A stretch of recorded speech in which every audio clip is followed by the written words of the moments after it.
All right, it's time for us to begin. Let's go ahead and take a seat. What did I do? All right, we are going to continue our study in Proverbs. And if you can remember, we're going through this topically. And last week we looked at godly fear. And this week we're looking at a very fun topic, and that is the topic of friendship. That's what we're going to be discussing tonight, friendship. I was sitting there thinking about it, and I've probably used him as an example before, but I have had the same best friend, I don't want to say it, for 20 years.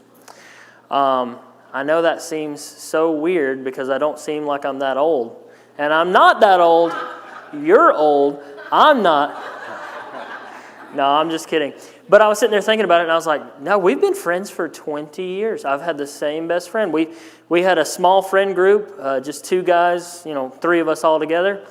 And we have stayed in close contact. And my very best friend, his name's Jared, and we have had one of the best friendships you could ask for. We fought one time. Does anybody want to guess what we fought about? It was a girl. Yep. We fought one time, and I said, hey, no more of that. And he said, all right. Nope. But did I win? Of course I won. No, we did the sensible thing, the best friend thing, which is, hey, she caused us to fight. Let's neither one of us talk to her. And that's what we did. So we've been good friends for a long, long time. And so I love this topic because I have not had a lot of friendship drama, if you will. He's a minister in Montgomery, Alabama at the Del Reyta congregation. That's the congregation I went with to Madagascar 2 years ago, and I went with him, his wife, and we met another member from Del Reyta in Ukraine last year, and we plan to do it again this upcoming year. So we've actually been able to work together in the church, and it has been such a blessing, and so I cannot complain about friendships. But the Proverbs writers have a lot to say about this topic of friendship. So we're going to jump right into it. First, we're going to look at points on how to be a good friend. Let's go to Proverbs chapter 16 and verse number 28. This should go without saying, but do not gossip. Do not speak behind each other's backs. That's the first place to start with a good friendship. Verse number 28. A dishonest man spreads strife, and a whisper separates close friends. If you really think about a good friendship, if anyone was to talk bad about you behind your back, you would want somebody there to defend you, right? Not to join in on the party, right? So it kind of goes without saying, but do not gossip about one another. That's a good way to start a good, solid friendship. If you look at chapter 17, and remember, we're going to try to arrange the passages, not necessarily in a logical order, but in a numerical order. So we go 16 to 17. 17 and verse number 17. One of the best verses you will find in your Bibles about friends. A friend loves at all time, but a brother is born for adversity. That's one thing I can truly say about my friend is it doesn't matter what I've done.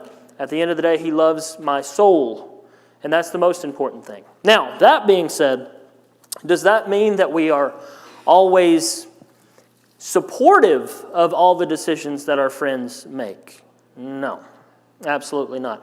I mentioned I've had the two same best friends since I was a kid. One of them is a fellow minister, and we are step by step, in line with the gospel. The third in our friend group, is now an atheist and living his life, and we love his soul. And we try to reach out to him, but that doesn't mean we agree with how he's living.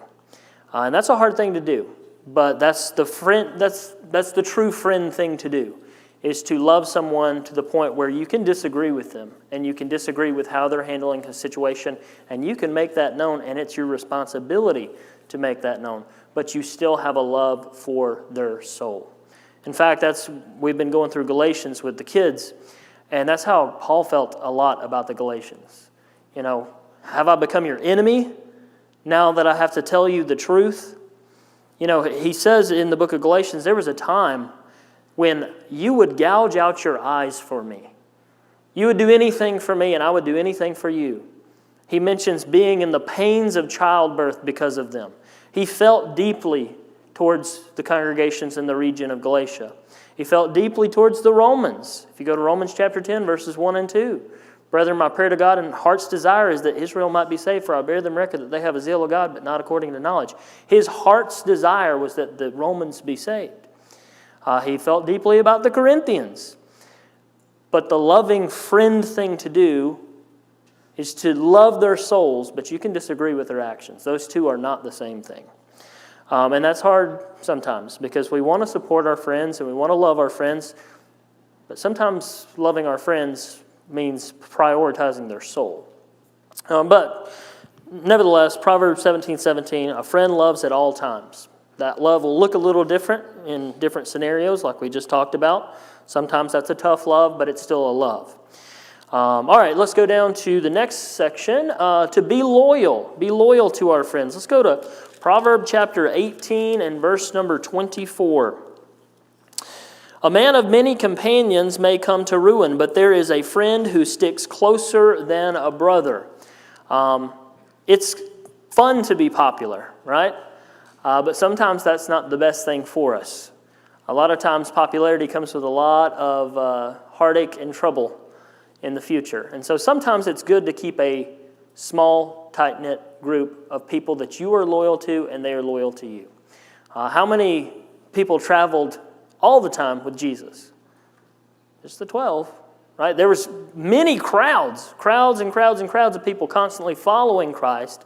A lot of times he withdrew himself from the crowds, but he always had that core group. And if you really want to look at it, he even had a smaller core group within the apostles. For instance, John, the apostle that Jesus loved. Look at the Mount of Transfiguration. He only had a select few there with him.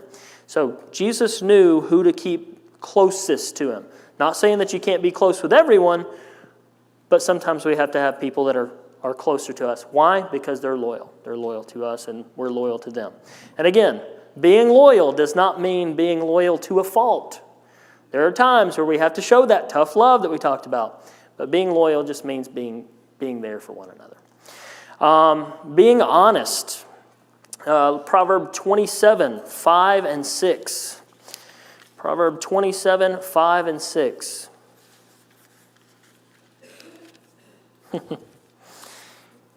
The whole time I was looking over this class, I was thinking about funny stories of growing up with my best friend Jared, and there were many times where we just had to be honest with each other. And if you have a strong enough friendship, you can be brutally honest with each other. And sometimes that was telling him that, he's doing something ignorant, or I was doing something ignorant. But you know what? That's what a true friend does. Proverb 27, 5 and 6. Better is open rebuke than hidden love. Faithful are the wounds of a friend. Profuse are kisses of an enemy. I think there's a lot of beauty in that. Because again, going back to the example of Paul, if Paul didn't love the Corinthians, the Romans, those in Galatia, then what would he have done? Just let it go. In Galatians chapter 2, when Paul had to withstand Peter to the face, that was out of love. If he didn't love, all is fine. I'll give you kisses. I'll kiss you on the cheek, and we're all good. Everything's okay. But that's not what a friend does all the time. Sometimes a friend needs to be honest with you, and you need to be honest with them. Faithful are the wounds. Sometimes what they have to say will sting, but you know that it's out of love. Any questions, comments on this slide? All right, let's finish up this little section here, and then we'll go on to the next slide. Verse number 10 of the same chapter, to be there for one another. Do not forsake your friend and your father's friend. Do not go to your brother's house in the day of your calamity. So, in review, how do you be a good friend? Start with not gossiping and talking bad about each other.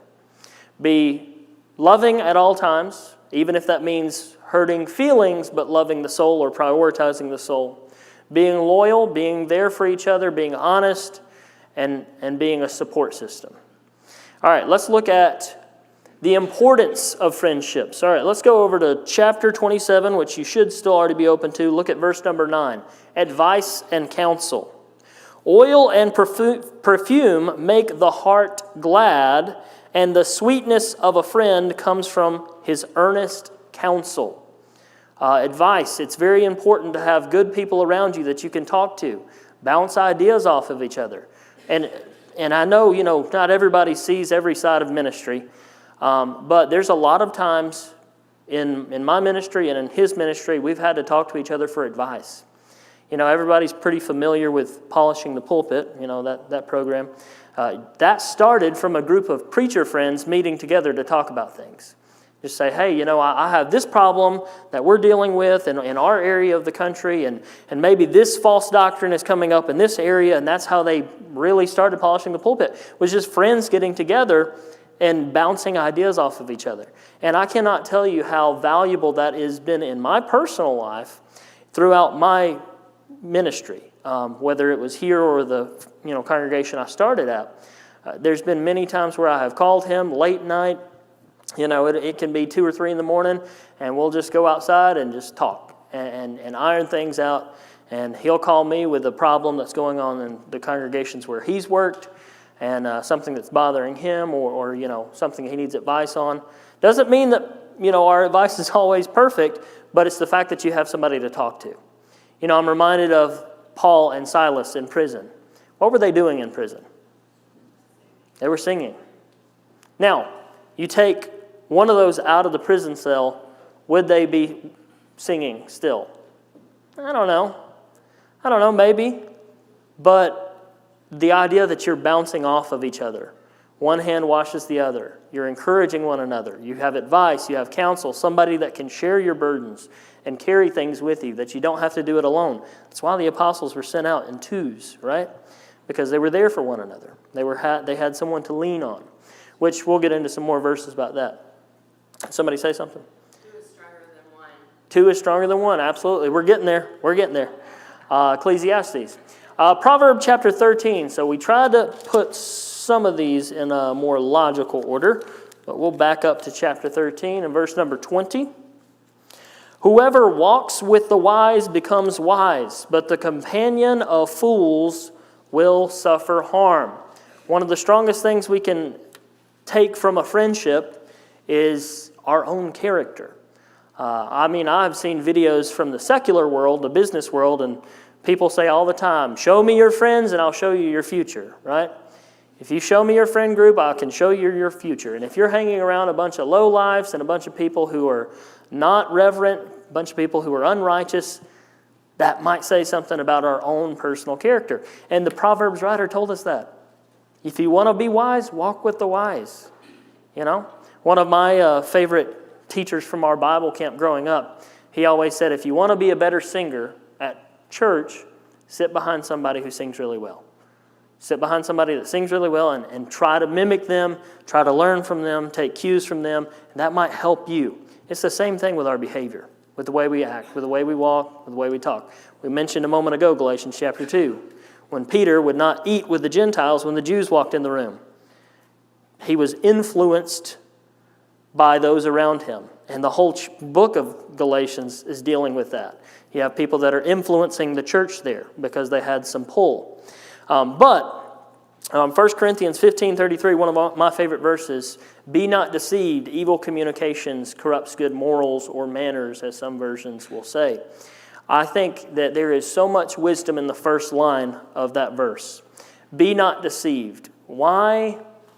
Through divine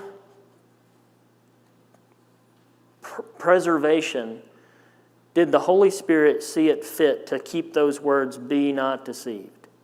Do not be fooled. Because God knows us. God knows us better than we know ourselves. How many times has someone said, I know they're not the best person to hang around, and I know that they get a little rowdy, but I can pull them up. They're not going to pull me down. I can do this. I'm strong. I'm a strong Christian. Do you not think that Lot could take back pitching his tents towards Sodom and Gomorrah?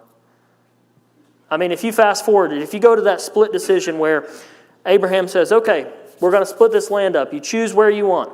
And Lot says, I want that direction. Do you not think by the time his wife is gone, his whole family is engulfed in sin, and they're fleeing from the town where they were, watching it burn to the ground, do you not think he could change that?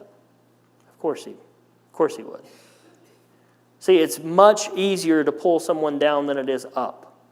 If you want to be wise, walk with the wise.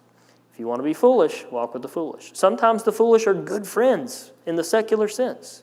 They're nice people. I'm not saying they're all mean people. I'm not saying you have to be rude to them. But we're talking about true biblical friendship.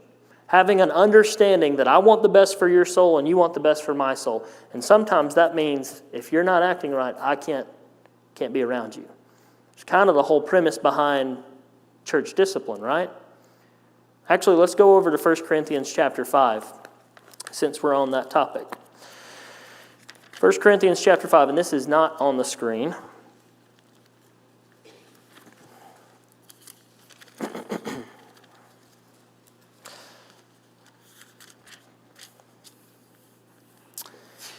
Verse number 1 starting, it says, it is actually reported that there is sexual immorality among you, and the kind that is not even tolerated among the pagans. For a man has his father's wife, more than likely his stepmother, and him had relations. And you are arrogant. Ought you not rather to mourn? Let him who has done this be removed from among you. You have to get him away. In verse number 5, he says, you are to deliver this man to Satan for the destruction of the flesh, so that his spirit may be saved in the day of the Lord. Your boasting is not good. Do you not know that a little leaven leavens the whole lump? Cleanse out the old leaven, that you may be a new lump, as you are unleavened. For Christ, our Passover lamb, has been sacrificed. So in this context, you have someone in the congregation who is openly in sin, and instead of dealing with that and handling that, they were going to allow him to just worship with them and act like nothing was wrong. And it says even that they were arrogant. So there may have been some within the congregation who stood up and said, hey, so-and-so is my friend, and we're going to always love him, and he's always welcome here, and you need to leave him alone. And maybe even defended him. That's not the loving friend thing to do, right? The best thing to do is get the sin out of the camp so that the leaven doesn't leaven the whole lump. In the same way, our character is directly related to those who are around us. If it was the case in 1 Corinthians that they needed to withdraw from or get away from a bad example or a bad, sin, then we shouldn't be associated with it. Right? James tells us that friendship with the world is what? Enmity with God. Okay, we can't befriend the world and also befriend God. In fact, over this past weekend, we did James with the kids at Boot Hill for our teen retreat. There is no proverbial fence to sit on with God. You're either a friend of God or you're a friend of the world. And you got to make your mind up. And a lot of people want to be a little bit of both. A little bit of both. But we already know what happens if we try to ride that fence. If we try to sit on the fence, 1 Corinthians 15:33, it will corrupt you. If you want to be wise, walk with the wise. If you want to be a fool, walk with the fools. All right, next point here. Strength. Now, we are getting to Ecclesiastes. But first, let's look at Proverbs chapter 27 and verse number 17.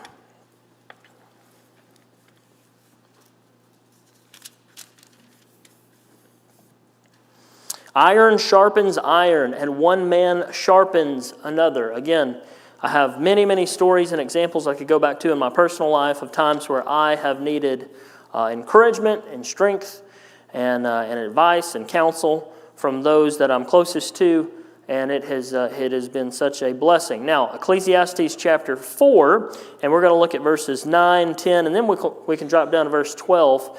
Look at all the things that Solomon, again, reminds people of about having strong friendships and relationships with those around you. In verse number 9, he says, 2 are better than one, because they have a good reward for their toil. For if they fall, one will lift up his fellow. But woe to him who is alone when he falls and has not another to lift him up. Again, if two lie together, they can keep warm. But how can one keep warm alone? And though a man might prevail against one who is alone, 2 will withstand him, and a threefold cord is not quickly broken. There's so much wisdom in that poetic language. A threefold cord is not easily broken. When you have a strong friendship and support group of people who love you and prioritize your soul first, it helps you. It helps you accomplish a lot of things. Now, again, we're talking more specifically about personal friendships, but don't all of these verses apply to the Lord's church and about your brothers and sisters? And about having a group that you can talk to and confess your faults to and be honest with and open with? Of course they do. Of course they do. So, part of the goal and the responsibility and duty that you have towards your brothers and sisters is to encourage, to strengthen, to develop each other, and to give counsel. Next point here, Hebrews chapter 10, and this is a great verse to go to for what we just talked about strengthening one another and encouraging one another. Hebrews chapter 10, one we've gone to many a times, because I feel like we leave off a big part of the context. We always look at verse 25, but not a lot of times we look at verse 24. When we look at verse 25, it talks about being faithful in our attendance. He says, not neglecting to meet together as the habit of some, but encouraging one another, and all the more as you see the day drawing near. And a lot of people don't back up to the reason why it's so important to meet together. Okay, if you go back up to verse 24, let us consider how to stir up one another to love and good works. Every time you step in the doors of this building, every time you bump into your brother or sister in town at the gas station, you need to be encouraging one another to love and good works, boosting one another up, patting each other on the back, holding up each other's hands, because at the end of the day, we're on the same team. I've said that before, but sometimes I feel like a lot of people don't understand that or believe that. We're all on the same team. You're not my enemy, I'm not your enemy. We're not supposed to be. I want you to go to heaven, and hopefully you want me to go to heaven. We're supposed to be on the same side. So when we get to verse 25 and he says you need to meet together, why? Because if you're not here encouraging your brothers or sisters, who is? If you're not pulling your own weight and doing your job and building each other up, where are they getting their encouragement? You know, we're told to encourage and edify one another in the way that we sing, in the way that we carry ourselves, in the way that we talk with our brothers and sisters. You are supposed to encourage. Now, if you go back over to Galatians chapter 6, verse number 2, we don't have to turn there, but it says, bear one another's burdens. Bear one another's burdens. You're supposed to be a support system for each other. That's what it means to be a good friend. Now, having said all that, let's look at some friendships in the Bible, and this is where we'll spend the remainder of our time. If you have any questions or comments or interjections, rebuttals, whatever it might be, please feel free to to say those. But Job chapter 2, this is one of my favorite examples in all of the Bible concerning friendship. Now, are Job's friends going to be perfect? No. They're going to be pretty awful through most of the book. Okay? But they start off wonderfully. And if they would just stay in the lane they started in, it would have been perfect. So basically, after we read what we're about to read in just a moment, they're going to take turns approaching Job and saying, hey, are you sure you didn't do something wrong? Are you sure you didn't mess up or something? There has to be a reason why God is punishing you. So why don't you just fess up, tell us what it is, we'll move on. Of course, Job didn't do anything to bring on the loss of his possessions and family. But notice how they start. Start with me in verse number 11. Now when Job's 3 friends heard of all the evil that had come upon him, they came each from his own place. Eliphaz the Temanite, Bildad the Shuhite, and Zophar the Naamanite. And they had an appointment together to come and show him sympathy and comfort. So they were going to go comfort their friend. They had heard about what happened. Watch the next couple of verses, please. When they saw him from a distance, they did not recognize him. They raised their voices and they wept. They tore their robes and sprinkled dust on their heads towards heaven. Stop right there before we get to verse 13. All of what we just read about them weeping and tearing their robes and dust on the head, that was signs of mourning. Question, did the friends lose their possessions? No. Did they lose their families? No. Why then are they mourning? Okay, going back to the example of what it means to be a true friend and to love someone so deeply, to be moved by their pain and by their, excitement. It is empathy. Not only sympathy, but empathy. What's the difference between the two? Sympathy is I feel bad for you. Empathy is I feel what you're feeling. Of course, the most empathetic in all of Scripture would be Christ. But certainly Job's friends in this moment, in verse 12, they're empathetic. They are empathetic towards Job. Not apathetic, empathetic. They have empathy. They feel what he's feeling. They haven't even seen Job yet in close up. They see him from a distance and they said, our friend is mourning, we're mourning too. We're hurting too. Now watch verse 13, and this is an excellent example of what you're looking for in a friend. They sat with him on the ground 7 days and 7 nights, and no one spoke a word to him, for they saw that his suffering was very great. How good is that?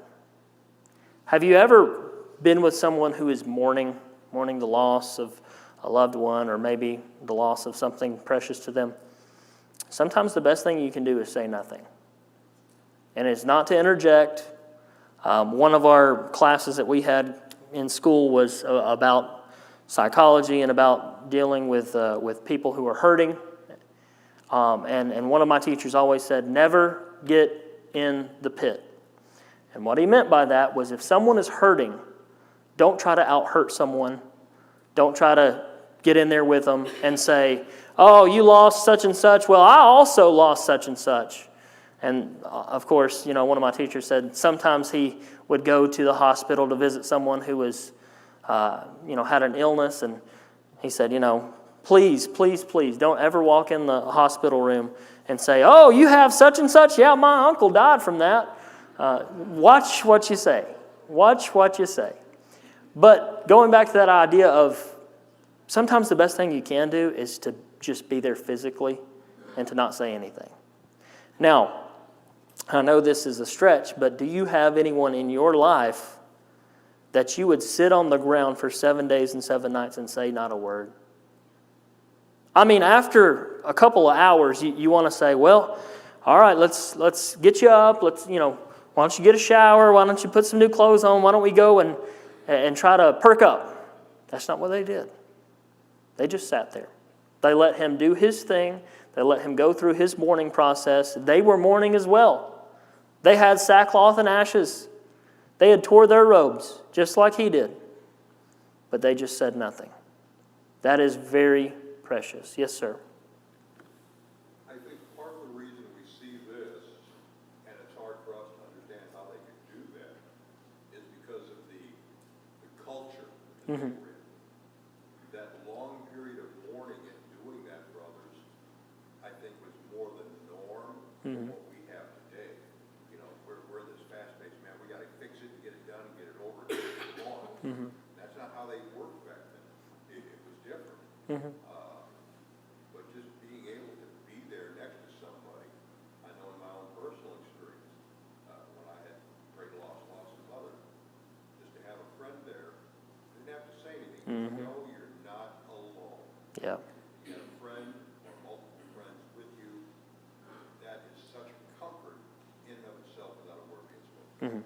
if anyone didn't hear, Richard mentioned the fact that the cultures were a little different, and that was more normal for people to mourn that way and to be there for people.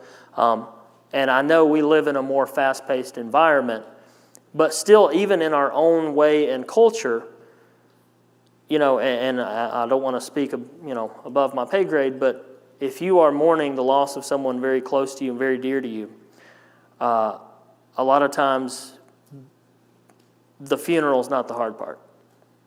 It's when you get home, and that's when it's really tough. But to your point, how many of your church family call you every day, stop by the house, do something for you after the fact? And that speaks to, and look, none of us are perfect, and we do live very fast lives, especially in this day and this time. Everybody's busy. We live in a 30-second culture. I mean, everything's just go, go, go, go, go, go, go. But that's the kind of friend you need to strive to be, is the friend that's there after the bad stuff happened and sticks around, whether it's 7 days or 7 years. Whatever your mourning process might be, that's the kind of friend that you need to be, and that's the kind of friend that we want. And of course, some people may be hearing that and saying, well, I lost someone and they didn't treat me that way and people didn't check on me like I... Be the example. Lead from example. Lead from example. Okay, we're not going to go back to the past and say, well, you should have done this, this, and this, and this. We got to lead by example. And when someone is hurting is never the opportunity to prove someone wrong. If someone is in our number is really going through something, forget whatever happened in the past. Move forward. Be there for them as you wanted them to be there for you. Anyway, great comments. But I love this example. And again, all of his friends in this text are about to ruin it. Just don't read the rest of the book. No, obviously, read the rest of the book. But they are going to spend the rest of the book coming back to him and saying, are you sure you didn't sin? You did something wrong. But in that moment, at the end of chapter 2, they did it perfectly. They did what they were supposed to do perfectly. And again, looking at the rest of the book, none of our friends are going to be perfect. And there's going to be times where you're not a perfect friend. Okay? But the point is that when you need to be there, be there. Any thoughts on Job? Yes, ma'am. I was just thinking sometimes, we're hesitant because we know that our hearts are breaking. And we just think, I don't want to make it worse. Mm-hmm. I don't want to make them feel worse, or I want to do what's better. But, I think that's when we need to realize that just being there close, like you were talking about, Mm-hmm. we can't take away. Yeah. We can't take that pain, but we can be there. Yeah. We shared in that pain, and we feel hopeless sometimes. And it's not because we don't care, but because we're afraid. Right. I think in so many situations, we just need to be there. That's a wonderful point. Miss Carolyn said that sometimes we aren't there as much as we maybe could be because we're scared. We don't want to get in the way and we don't want to hinder the mourning process. And it actually reminded me of something that Richard said, and something I was thinking of when Richard was talking. Going back to the idea of sometimes it's better to say nothing at all. If someone's going through traumatic loss or something bad in their life, a lot of times, shocker, they're not going to remember what you said.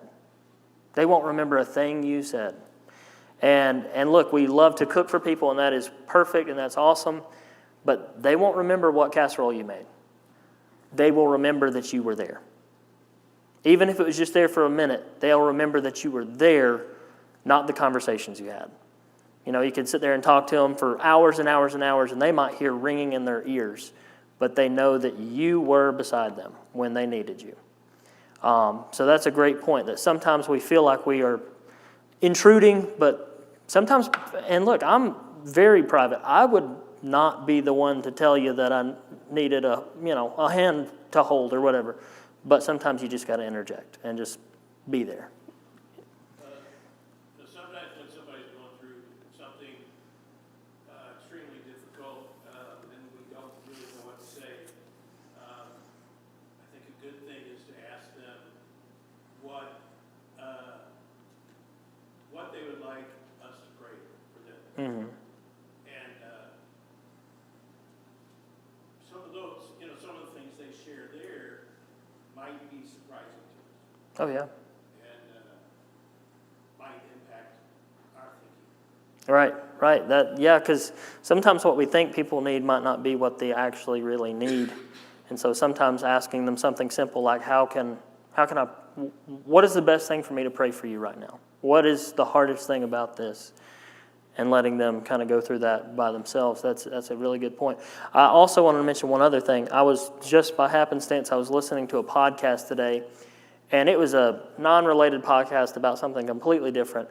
But the guest that came on the show said, hey, it's been a minute since I've been here. I've missed seeing you. Also, I wanted to tell you that when your father passed away, I meant to reach out more, but I'm sorry I didn't get around to it. I didn't want to intrude. And the podcast host said, man, I really wish you would have. And again, that was just a snippet of something that had nothing to do with that podcast. But that little conversation is very similar to what we're talking about. I don't want to overstep. I don't want to get in people's way. But again, you don't have to say the right things all the time. You don't have to cook the right meals all the time. You don't have to write the perfect card every time. Just be there. Just be there. And the strongest example we have of Job's friends is just sitting, letting him do his thing. Okay. Now, anything else on Job? And if any questions are welcome. I know we've been spending the last couple minutes on grief, and I didn't expect this to be a grief seminar. However, it's good stuff. It's good stuff. I like talking about this, and I hope you do too. Ruth chapter 1. Now, you say, well, Ruth wasn't a friend to Naomi. She was her daughter-in-law. But yes, you can be friends with your mother-in-law. Ruth chapter 1, and starting in verse number 16, when they are about to separate. Actually, let's back up. Let's start back in verse 12, and then we'll read through verse 18. So, Ruth's husband and her sister-in-law's husband had passed away, her brother-in-law, as well as Naomi's husband. So in verse 12, Naomi says to her daughter-in-laws, "Turn back, my daughters, go your way, for I am too old to have a husband. If I should say I have hope, even if I should have a husband this night and should bear sons, would you therefore wait until they were grown? Essentially, I have nothing left to offer you. You need to go back to your families. You need to go and live your own lives. Would you therefore refrain from marrying? No, my daughters, for it is exceedingly bitter to me for your sake that the hand of the Lord has gone out against me." So in this moment of verse 13, Naomi's trying to do the friendly thing, the loving thing. If you have love, set it free, right? She doesn't want to see them struggle with her. Again, we have to go back to the culture and how things were run. And a lot of times, if you didn't have a family with a farm, access to grain, you were really going to have hard times. Naomi knew that. She knew she was in for hard times. Go back to where you came from. I have nothing left to offer you. I'm sorry, and I don't want to see you suffer. Verse 14. Then they lifted up their voices. They wept again. Orpah kissed her mother-in-law, but Ruth clung to her. She said, "See, your sister-in-law, she's gone back to her people and to her gods. Return after your sister-in-law. You have a loving family you can go back to." But Ruth said, "Do not urge me to leave you or to return from following you. For where you go, I will go. Where you lodge, I will lodge. Your people shall be my people, and your God, my God." Let's stop there before we get to verse 17. That is the proselytic vow that Ruth took. Okay, little pop quiz. Where was Ruth from? Moab. Okay, the Moabites, they were considered Yeah, that's a good way to put it. They were considered nasty people. They were considered bad people, idolatrous people. Now, I find it interesting, and if you want to just take some time and go through Ruth, there's a lot of really interesting things there. Because when they go back to Naomi's home, here she comes back. They went off to the land of Moab when we had a famine, and here she comes stumbling back. She ain't got no husband, she ain't got no sons, and here she comes back with a Moabite woman. And you see almost kind of like just a judging of Naomi. Ruth, do you think that was easy for Ruth? To be the Moabite woman in the village? To come back and everybody looking and pointing at you? No, that was not easy for her. But she had made that proselytic vow in verse 17 because we understand that you didn't have to be born Jewish to be part of the Jewish religion. You could be from, for instance, the land of Moab. And you could convert, essentially. And that is Ruth converting. Your God shall be my God. Where you will die, or where you die, I will die. And there I will be buried. May the Lord do so to me, and more also, if anything but death parts me from you. When Naomi saw that she was determined to go with her, she said no more. Okay, so that is a really strong example. And again, I know they were related via marriage first, but that is true friendship. And what you're going to see develop throughout the rest of the book is Ruth is taking care of Naomi. That's when she's out in the fields and she's trying to gather grain. She not only is with her, she's not depending on Naomi, she's the one taking care of Naomi. So there's a true friendship in Ruth. 2 Kings chapter 2, Elijah and Elisha. This is a little short example, but it's a good one nonetheless. Elijah chapter 2. Man, I've had a long day. 2 Kings chapter 2, Elijah and Elisha, verses 1 through 6. Now, when the Lord was about to take Elijah up to heaven by whirlwind, Elijah and Elisha were on their way from Gilgal. And Elijah said to Elisha, "Please stay here, for the Lord has sent me as far as Bethel." But Elisha said, "As the Lord lives and as you yourself live, I will not leave you." So they went down to Bethel. And the sons of the prophets who were in Bethel came out to Elisha and said, "Do you not know today the Lord will take away your master from over you?" And he said, "Yes, I know. Keep quiet." Verse 4, Elijah said to him, "Elisha, please stay here, for the Lord has sent me to Jericho." But he said, "As the Lord lives, and as you yourself live, I will not leave you." So they came to Jericho. The sons of the prophets who were at Jericho drew near to Elisha and said, "Do you know that today the Lord will take away your master from over you?" And he answered, "Yes, I know it. Keep quiet." Then Elijah said to him, "Please stay here, for the Lord has sent me to Jordan." But he said, "As the Lord lives, and as you yourself live, I will not leave you." So the two went on. So in this example, you have Elisha sticking by Elijah's side no matter what. And the whole time Elijah's saying, "Hey, I'm about to leave. I've got things to do. I'm leaving. And not just leaving this town. You need to stay here." And he says, "Nope, I'm packing up. I'm going with you. I'm going with you wherever you go. I'm going to stick by your side." Showing some of that loyalty that we talked about. And then finally, our last example is 1 Samuel chapter 23. If I were to ask you at the beginning of this class, in the Old Testament, who were the two best friends? David and Jonathan. David and Jonathan. And that's where we're going to go for this point. David and Jonathan, 1 Samuel 23, 16, and 17. At this point, David is running from Saul. He has been betrayed in the first part of chapter 23. In the last part of chapter 23, Saul's going to know his location, but watch Jonathan in verse 16 and 17, then we'll be done. Jonathan, Saul's son, rose up and went to David at Horish and strengthened his hand in God and said to him, "Do not fear, for the hand of Saul my father shall not find you. You shall be king over Israel, and I shall be next to you." That's a true friend. Even the fact that Jonathan had to go against his father, his physical father, in that moment. Thank you so much. We will continue this study next week. I really appreciate all the comments.